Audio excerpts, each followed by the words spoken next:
भिवंडी के कोन गांव से एक बड़ी खबर आ रही है। कोन गांव के पिंपलास में रहने वाले एक स्टेट एजेंट जय हिंद गायकवाड़ पर जानलेवा हमला हुआ है। जय हिंद गायकवाड़ पिंपलास में रहते हैं और 2013 में इन्होंने 28 गुंठा ज़मीन 3.5 लाख में कुछ लोगों से ली थी और यह ज़मीन गायकवाड़ ने एक भवन निर्माता सुजीत सिंह को 56 लाख में बेच दी।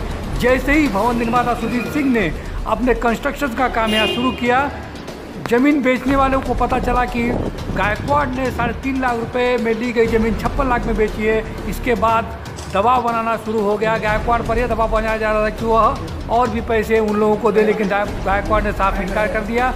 जिसके बाद 4 लोगों ने मिलकर गायकवाड़ पर जानलेवा हमला किया है। फिलहाल उनकी हालत गंभीर बताई जा रही है। आगे की जाँच कोन गाँव पुलिस कर रही है। मी 2013 त्यांच्याकडून जमीन खरेदी केली होती स्वस्त्यामध्ये आणि मी सुजीत सिंग बिल्डरला देऊन टाकली जमीन ती।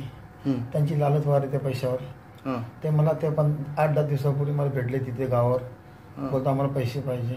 मी बोलतो तुमचे पैसे तुम्हाला दिलेले आहेत, पैसे दिले दुसरं मला मारून टाक, तू जास्त पैसे अडक केला, धमकी दिली। मी मग निघून तिरुपतीला गेलो। तिथून आल्यानंतर त्या रात्री त्या लोकांनी पाडला केला मला माहिती नाही। मी गावाजवळ आलो,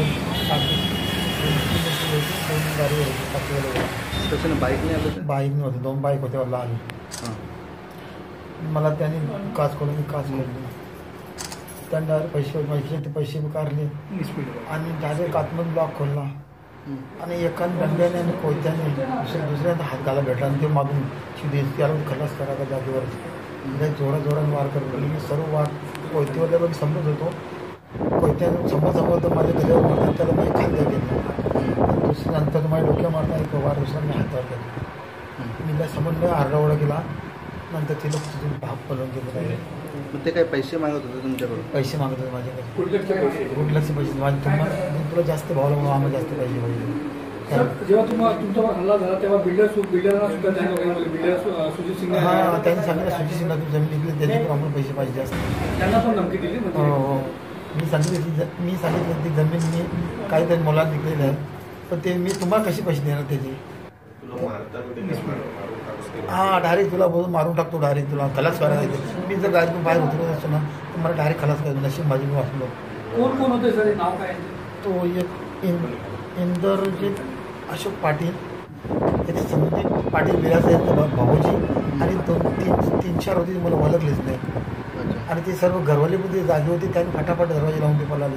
त्यांना वाटले मेला असेल, माझे वार फटाफट वार गेले त्यांनी, पण मी सर्व वार संभलले।